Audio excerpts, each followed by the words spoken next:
আয় আল্লাহ তোমার হাবিবকে তো বলেছেন যত মন্দির থেকে কথা চাইছেন সবটাই আমরা ক্ষমা চাই।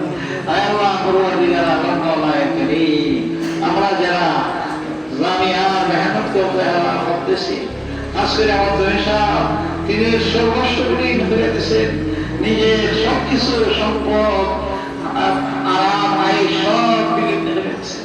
আয় আল্লাহ আমার সুস্থ সাথে করতে পারতো এনায়েত ফরমাও।